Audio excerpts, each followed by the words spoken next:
En France, la moyenne, c'est 5 semaines de vacances par an. Donc au final, tu vas bosser quasiment 11 mois par an pour seulement profiter un mois dans toute ton année.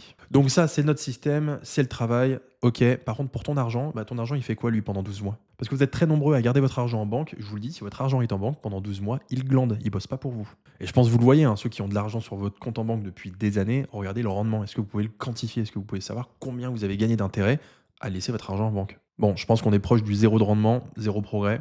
Ça m'étonne pas. Bon, pendant ce temps, il y a d'autres choses qui augmentent. Il y a l'inflation. Donc l'inflation, forcément, quand ça augmente, bah, ça bouffe ton pouvoir d'achat. Donc forcément, ton argent qui est en banque, c'est une connerie de le laisser en banque. Parce qu'au final, un bon placement, c'est comme un salarié modèle, hein. C'est que bah, même quand tu dors, bah, il bosse pour toi. Parce que même là, j'imagine que tu es en vacances sur ton transat, bah, si ton argent bosse pas pour toi, franchement, c'est de la perte de temps. Tu perds de l'argent parce que tu ne travailles pas et en même temps, ton argent ne travaille pas. Alors oui, on parle beaucoup d'argent, d'argent, d'argent, mais c'est le nerf de la guerre, hein. Sinon on ne travaillerait pas et on n'y penserait pas du matin au soir. Donc quelle est la solution? Eh bien c'est bien, tu as payé tes vacances, tu as eu un budget vacances, et la prochaine fois que tu prends des vacances, je t'invite quand même à prendre un budget pour pas tout dépenser dans ton style de vie et le conserver pour pouvoir l'investir. Et là, tu peux l'investir dans plein de choses.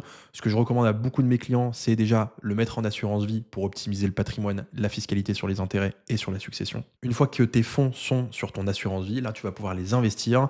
Et un des bons produits pour démarrer, ça va être les fonds structurés. Et un fonds structuré, le gros avantage, c'est qu'il a un taux de rendement fixe annuel. Donc, si tu pars sur un fonds structuré à 10%, bah, tu sais que si tu as placé 20 000 euros, tu vas gagner 2 000 euros par an sans rien faire. Et attends pas Noël pour investir parce qu'on est en juillet, donc tu vas perdre 6 mois devant toi. Donc sur 20 000 euros de placés à 10%, bah, c'est comme si tu avais perdu 1 000 euros juste à attendre 6 mois. Donc oui, plus tu commences tôt, plus tu gagnes tôt.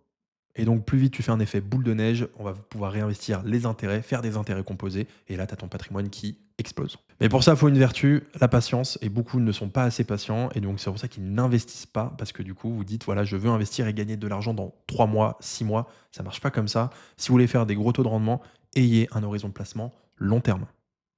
Plus votre horizon de placement sera long terme, moins vous allez avoir besoin de prendre du risque pour faire un taux de rendement qui reste plus que correct. Donc si ça t'intéresse, tu as des vrais fonds disponibles là sur le lien en description de mon profil et même tu peux prendre rendez-vous comme ça, on peut même en discuter et on te les présente en live.